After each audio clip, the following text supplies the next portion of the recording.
offseason moves, the 5 best offseason moves, and the 5 absolutely tragic, awful, terrible, bad offseason moves. Pretty simple. We're talking best, we're talking worst here on BR NFL Daily. Welcome. Get in the chat. Let me know what you guys think about my lists for the best and the worst. Let's get started with the 5 best off-season moves. And I tried to hit on overarching ideas, not just like one singular move, but a move or multiple moves that told a story.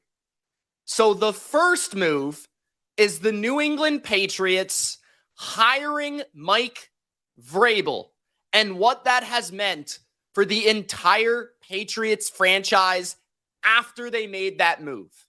The Patriots hired Mike Vrabel, who at one time for the Tennessee Titans took them to an AFC championship. He took them to the number 1 seed in the AFC despite the most injured roster in NFL history. That is a real stat.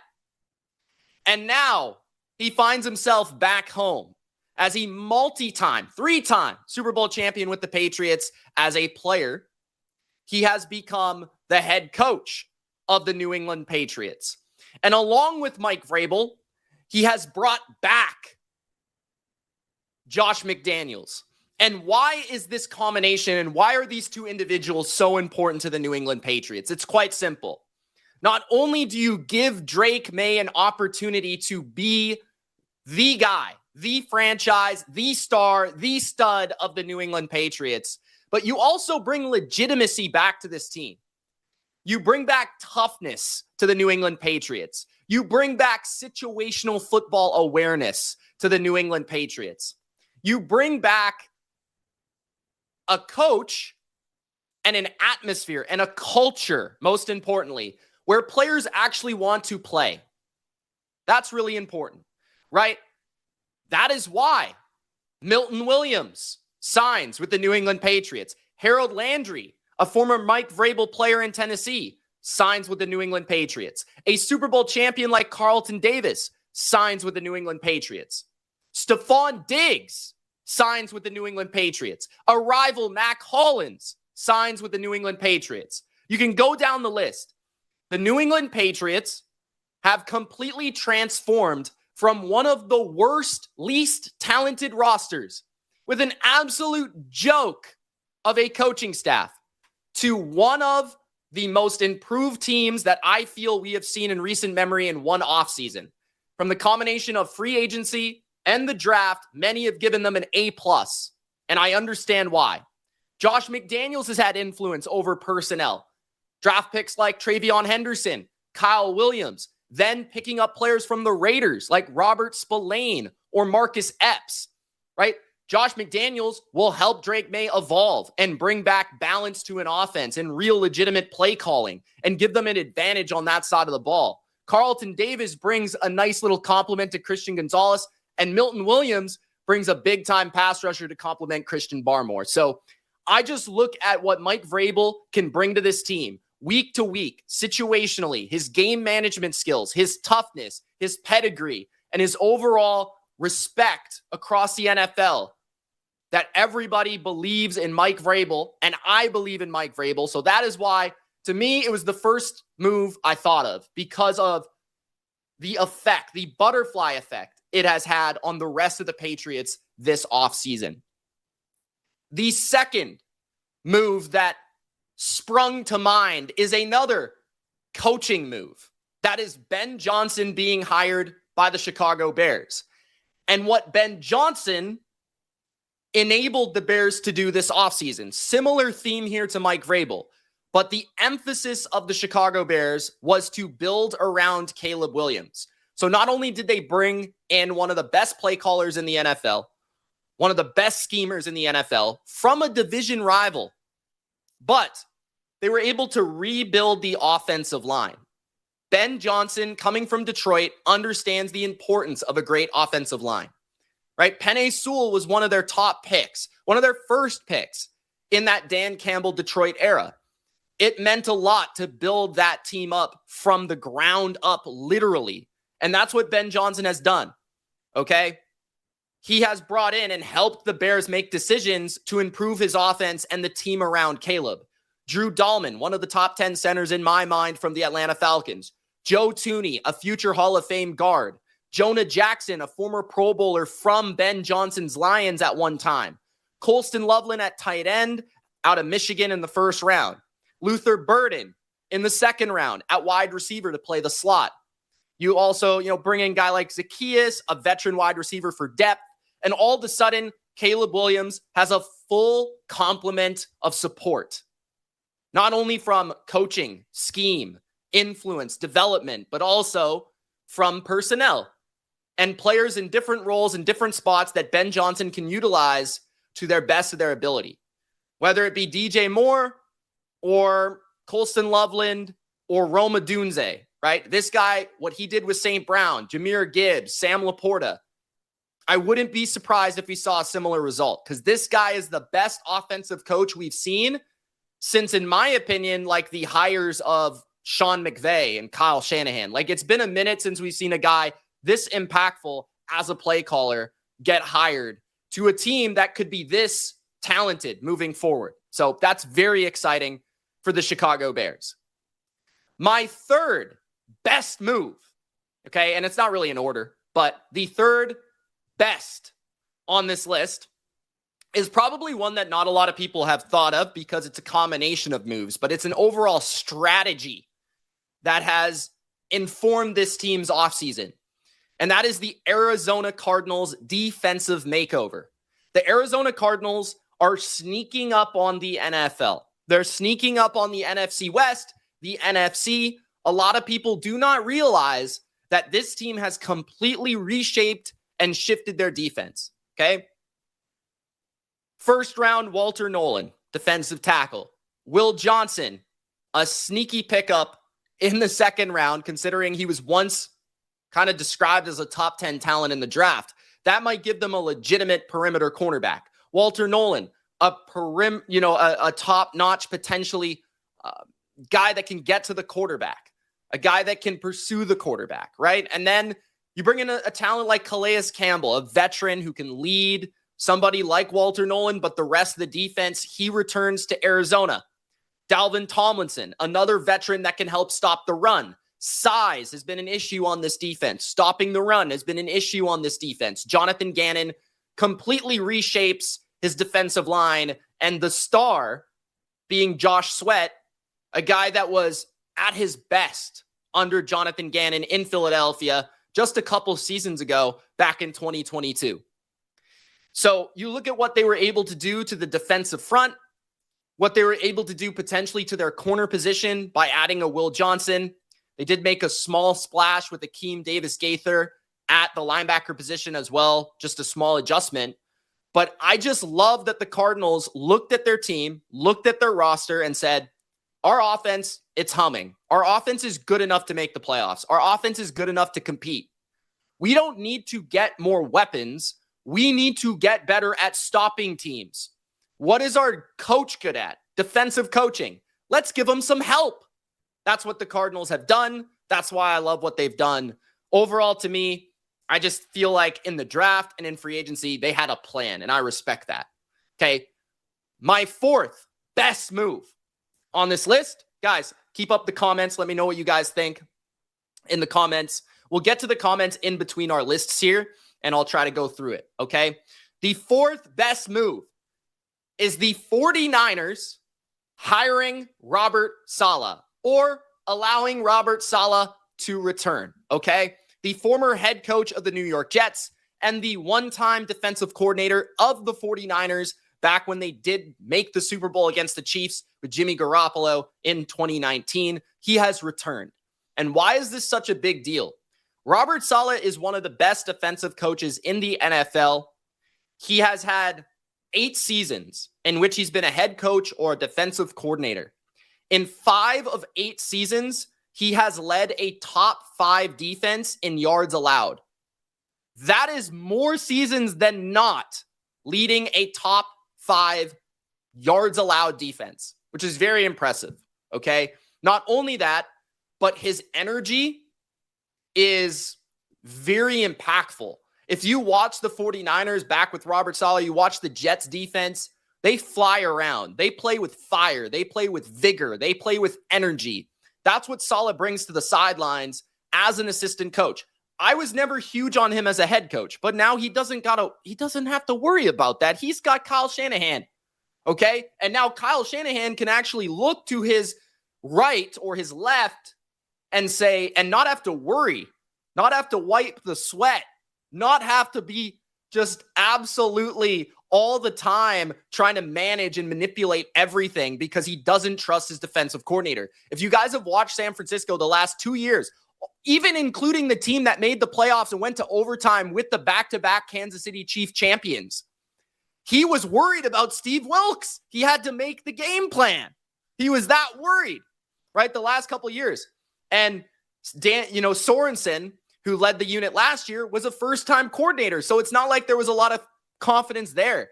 So now you have a former head coach, a guy that you've known for a long time, a guy that you trust, that's your friend, that's your buddy, leading the defense.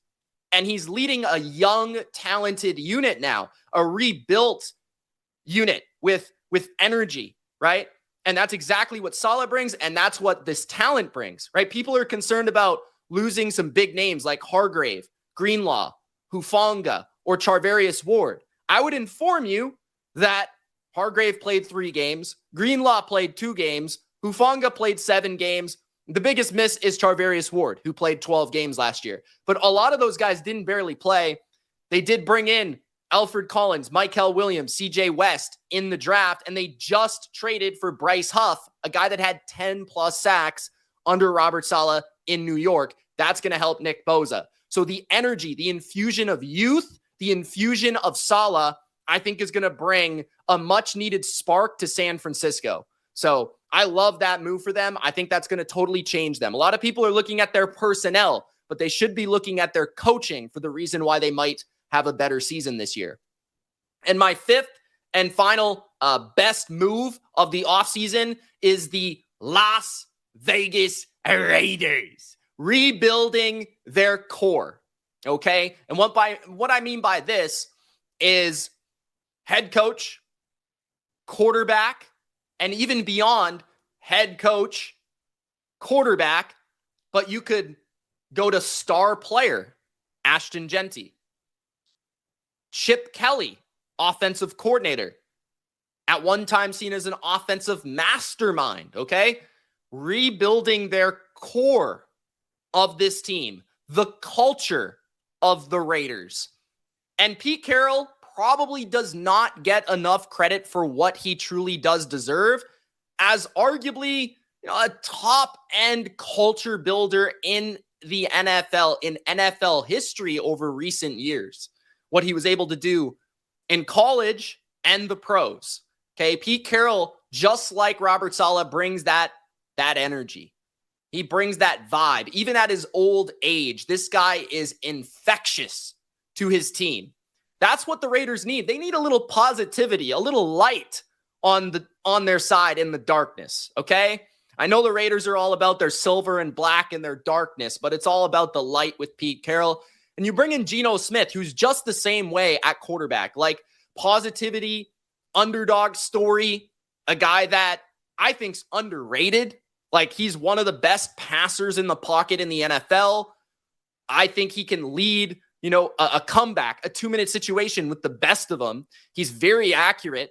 And I think he is way better than what they had at quarterback last season. Like not even close. And to get that player, even at an advanced age for only a 3rd-round pick, was an absolute steal. So you have a Super Bowl champion coach, a great culture builder, a great leader and player at quarterback now, a superstar, potentially top 5, top 10 running back in Ashton Genty, who you draft in the 1st round, and a really good offensive coordinator. And all of a sudden the Raiders might not be great this year, but it's going to build to better things, which ultimately is what you want in an offseason, to build for better things and for the future, not just for the short term.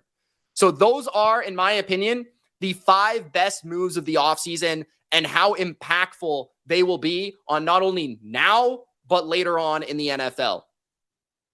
The worst moves of the offseason. Before we get to that, let's check the comments for any notes from you guys.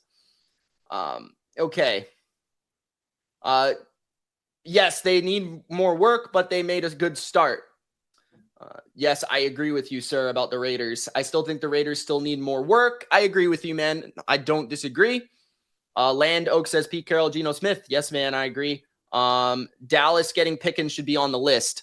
I thought about it briefly, but if you compare that singular move to all of these moves on my list, I don't think it's as impactful as those moves.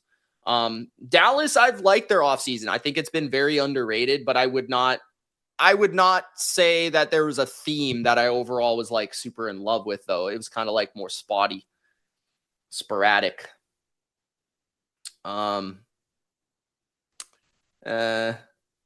Shout out to Marcus. What else? Devontae Adams reuniting with Jimmy G. Yes. That's the best. That's the best part. Yeah, Devontae Adams was actually my honorable mention. Devontae Adams going to the Rams and reuniting with Jimmy G. You're absolutely right. That's going to be an awesome duo with the Rams. Just kidding. It's obviously not. Let's get to the worst moves of the offseason. The terrible, the no good, the horrific, the awful. It begins with who else? I mean, you talk about bad, and it leads you directly to the Cleveland Browns. Doesn't it always? The Cleveland Browns' confusing quarterback strategy is the headline here. What in the blue is this team doing? It begins with a trade for the most mediocre quarterback I have ever set eyes on. His name is Kenny Pickett. Once they traded for Kenny Pickett, I said, okay, that's a bridge quarterback. Deshaun's out. I can see it. Okay. Then the draft rolls around. The first round. They trade back. They don't pick Travis Hunter. They get Mason Graham. And you're like, okay. They got a future first round pick out of it. So maybe they're looking for their future quarterback in next year's draft. I love that because this year's class is not very good, according to most people. Okay. That's the right move. I love that, actually. I gave them a positive grade in the draft. Then all of a sudden, third round rolls around. Dillon Gabriel, actually my personal favorite quarterback in the draft. Like to watch, I adore this guy. I don't know how good he'll be, but I liked him a lot more than other people. I thought he was a third round pick. Like a lot of people thought he shouldn't have gone that early. Okay, so I was high on Dillon Gabriel. So I'm cool with that pick if you're going to invest, okay, one quarterback in this year's class, one quarterback in next year's class. But no, we trade for Kenny Pickett. We draft Dillon Gabriel. Then in the fifth round, we draft Shedeur Sanders. And my problem with this is not the player. Fifth round, a lot of people thought it was great value. That's fair. It's got talent, got potential. But the distraction of now doing this, while Deshaun Watson is lurking in the background, with Shedeur Sanders, Dillon Gabriel, Kenny Pickett, and then top it all off, you got Joe Flacco coming off the couch to play for Cleveland. What? What are we doing? I don't understand. And we've got a quarterback we're probably going to pick in next year's draft in the first round. So, like, I'm just really confused. I'm really confused. So, yeah. That's all it is. I like Dillon Gabriel. I like the chance on Shedeur Sanders as individual moves. I don't hate them. Maybe outside of maybe trading for Kenny Pickett. I love Joe Flacco. I mean, he's the man. But it's just weird how they decided on all this stuff at the same time. Flacco's like break in case of emergency quarterback. Kenny Pickett's bridge. The other guys are development, but you're never going to develop them because next year you're probably going to draft the quarterback because you're going to suck. I don't know. Okay. The next move that I thought was really bad, but kind of. This one is more like intriguing, kind of weird. I'm really like not sure. You guys let me know in the comments. The Houston Texans offensive line and their strategy for building it. I know that's wordy. Hopefully the producer put a better wording in there for me, but Texans offensive line team building strategy. Let's go with that. This was wild. This was weird. This was funky. I personally wish that the Texans would have gone for quality over quantity on the offensive line. If anybody in the chat watched the Houston Texans play a football game last year, they could identify that the Houston Texans' biggest flaw by far was their offensive line. They could not block a soul. They could not pick up a stunt, a blitz, nothing. Scheme was bad. Personnel was bad. So what do? They cut Shaq Mason, an all-time Patriot. Shout out to Shaq Mason. They trade a former first-round pick who is starting for them. They trade one of the best pass blockers and left tackles in football, Laramie Tunzel, to the Washington Commanders. And everybody is losing their minds about this going down. So what did they do after this? They just said, who can we sign and who can we draft? And we're just going to do it. We're just going to sign as many guys as possible. So we signed Cam Robinson to a one-year deal who has never been good at football. That's kind of concerning. Trent Brown, who is good at football when he plays, but he barely plays. Lincoln Tomlinson, who's older than dirt.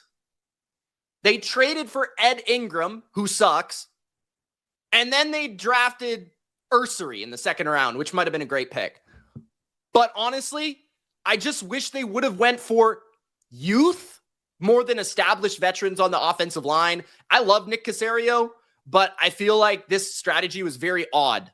He doesn't have Dante Scarnecchia on this team. He's not coaching the offensive line for this team. So to me, I'm looking at them and I'm just saying, too many old guys, not enough quality, and only one high-end draft pick on the offensive line is kind of weird to me. I don't understand that. But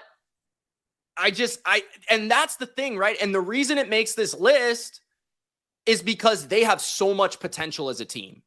Like, I think the Texans have arguably the best roster in the league if you don't include offensive line.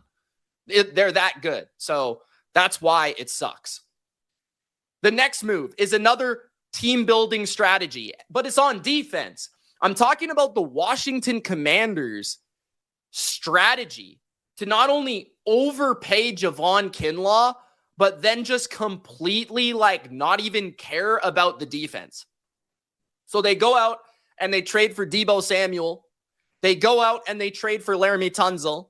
They go out and what do they do in the draft? First round, we're picking a tackle/guard in Connerly out of Oregon. Okay. How are you stopping anybody? The only guy that had 10 plus sacks last year is gone to Dallas, Dante Fowler. Your best pass rusher over the last 5 years or so, Jonathan Allen, gone. You lost Jeremy Chin for Will Harris. Good luck. And the only real moves I like that they had on defense were Trey Amos in the draft and Jonathan Jones in free agency at corner is where I really felt they got better. But along the front seven, their linebackers are old. They're still solid, but they're old. Their defensive line has no pass rush. Their pass rush is pathetic. Dietrich Wise, I love the guy. He's not getting it done at this stage. Eddie Goldman, role player. Jacob Martin, role player. Where is Dan Quinn getting his pass rush from? How are they stopping the run any better than what they were doing last year, which was horrific? So to me, I just don't see how this team got better. I understand that their offense improved on paper, but I think people are overselling the potential of the Commanders because I just don't think they're a balanced team. I think they're an awesome offense with a really promising quarterback, but their defense is going to leave them out and really hurt them at the end of the day, I think. So that's how I see it, man, is I just don't like their philosophy overall. And it really was sparked by Javon Kinlaw getting overpaid. $45 million deal, 30 guaranteed for a player that was a first-round pick, but has never been a very good player. Like, he was a role player on San Francisco, not a great one until last year. So, yeah. The next worst move of free agency is whatever the Jets did. They decided that their leadership, their future, is going to be Aaron Glenn as their head coach and Justin Fields for the short term as their quarterback. Now, let's explain why this is bad. If you don't know why already, you're living under a rock. But let's start with this. Justin Fields has a professional record of 14 wins and 30 losses. He has zero seasons, not zero victories, 0 seasons with 5 or more wins as a starting quarterback. He has an 83 career passer rating. He has 45 touchdowns to 31 interceptions. He has fumbled the ball 44 times, lost 12, which is actually a ridiculously fluky rate. And he also, to top it all off, has an 11.8 sack percentage, which leads the NFL. It's the worst sack percentage in the entire NFL because he holds the ball on too long. He holds onto the ball way too long.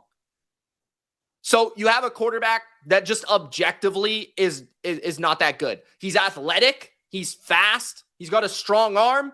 Aesthetically, with the visor and the size and the build, he looks great, but he's not.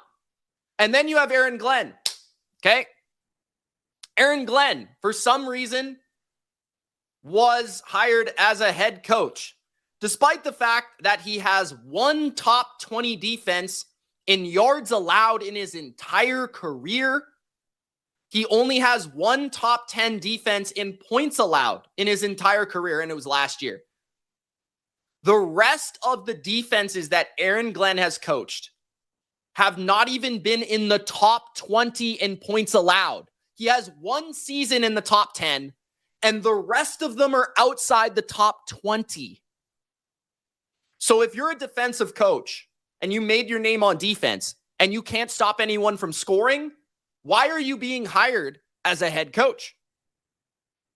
And my problem is, not only did they go with this guy, again, I don't know how he is as a person. He's probably great. I'm just judging him off as his character as a coach. Then you have, the fact that the Jets just keep trying to sell their fan base the same coach over and over and over and over and over and over again. So, and they're chasing Rex Ryan. They're chasing the legacy of Rex Ryan and his 2 AFC championship appearances. First of all, Aaron Glenn does not have the Rex Ryan personality, which is what really made Rex Ryan fun and interesting and actually good at a time. So basically, Aaron Glenn is Todd Bowles. Basically, Aaron Glenn is Robert Saleh. Defensive coaches tied to great offensive coaches and left, and they got a job because they were on a great team with good offenses. Am I wrong? I don't know. You tell me. Okay, let's get to our another worst move. This isn't the worst. This is probably actually the least concerning out of all of these. But it's pretty bad. And the Atlanta Falcons, their front office has such a great ego that they literally do not care about value.